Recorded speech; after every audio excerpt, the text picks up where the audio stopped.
Election and Voting Changes, Trump's Pledge to End Mail-in Ballots. Ed. Adrian, August 19, 2025. Caption: President Donald Trump, speaking at a podium during a White House meeting with Volodymyr Zelensky on the 18th of August, 2025, announcing election and voting changes to end mail-in ballots.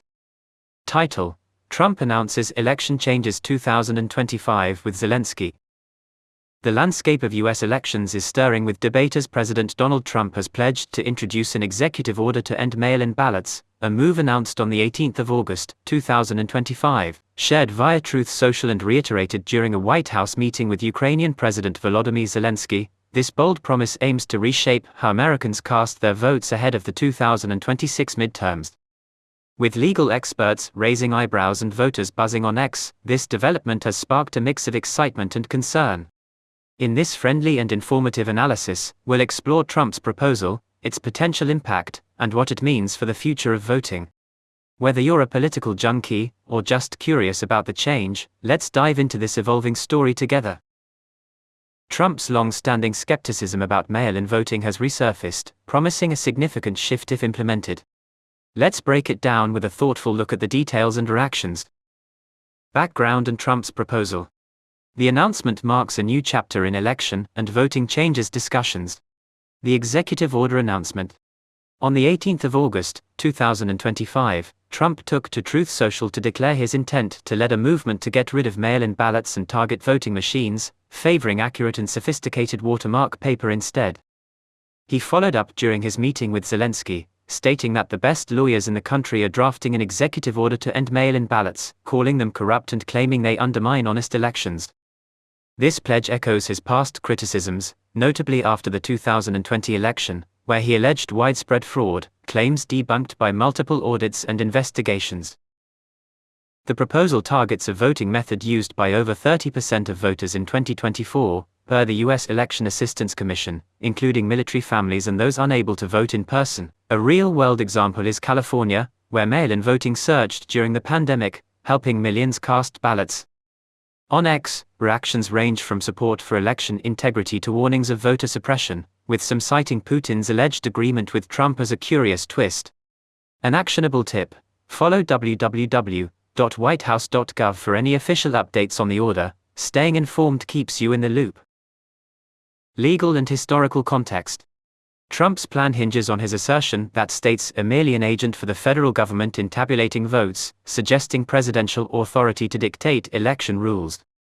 However, legal experts like Richard Pills from NYU Law School argue this oversteps constitutional bounds, as the U.S. Constitution grants states the power to set election rules, with Congress holding override authority. This isn't Trump's first attempt. His March 2025 executive order imposing citizenship proof and election day deadlines was largely blocked by a federal judge in July 2025. Historically, mail-in voting dates back to the Civil War for soldiers, expanding significantly in 2020 due to COVID-19. Countries like Canada and Germany also use it, challenging Trump's claim that the US is unique. A real-world example is Oregon, where vote by mail has been standard since 1998, with robust security measures like signature verification. X sentiment questions the feasibility, with some calling it a power grab amid legal hurdles. Check www.brinnancenter.org for legal insights. Your understanding can fuel the conversation. Implications and public reaction. The proposed election and voting changes could reshape participation and spark debates across the nation. Impact on voters and elections.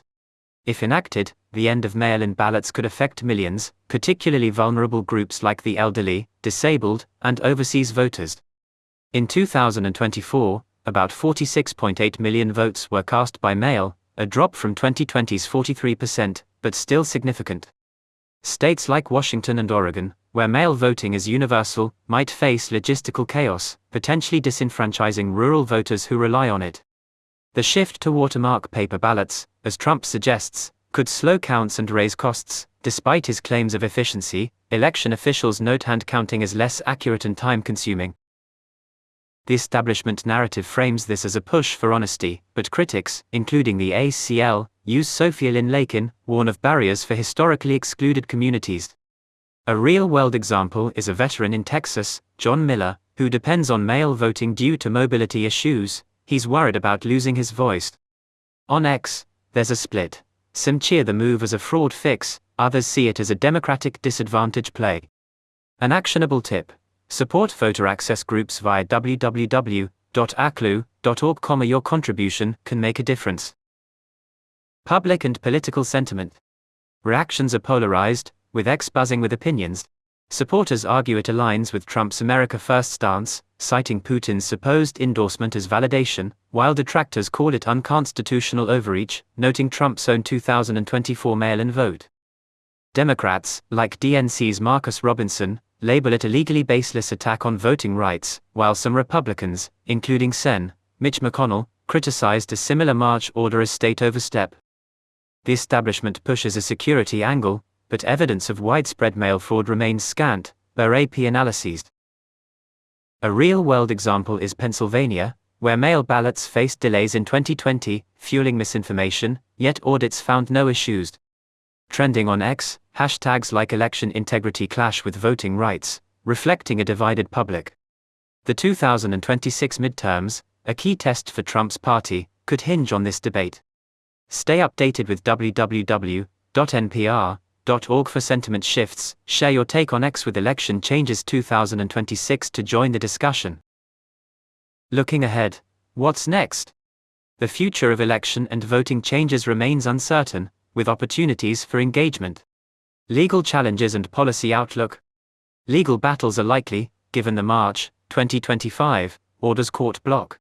Experts like Michael Morley from Florida State University predict states will sue, arguing presidential overreach, with rulings possibly delaying or derailing the order before 2026. The establishment claims it's a lawful directive, but the Constitution's state authority precedent suggests otherwise. A historical parallel is the 2000 Bush v. Gore case, where federal intervention was limited. Could this follow suit? On X, there's speculation about congressional action or state defiance, with some eyeing a Supreme Court review. A real-world example is Colorado's Jenna Griswold, vowing to fight any new order. An actionable tip: track court updates at www.supremecourt.gov. Your awareness can shape public dialogue. How you can get involved. This is your moment to engage. Share your views on X with election changes 2026. Your voice could influence the narrative. Contact your state officials via www.usa.gov/elected-officials to express concerns about voting access. Following www.cbsnews.com keeps you updated, ensuring you're part of this evolving story. In conclusion, Trump's pledge for election and voting changes through an executive order to end mail-in ballots, announced on the 18th of August, 2025, stirs a contentious debate. With legal hurdles ahead and public sentiment divided, the 2026 midterms will test this shift's impact. Stay engaged as this unfolds. Share your thoughts in the comments section below and visit www.iwearanews.com for more trending news analysis.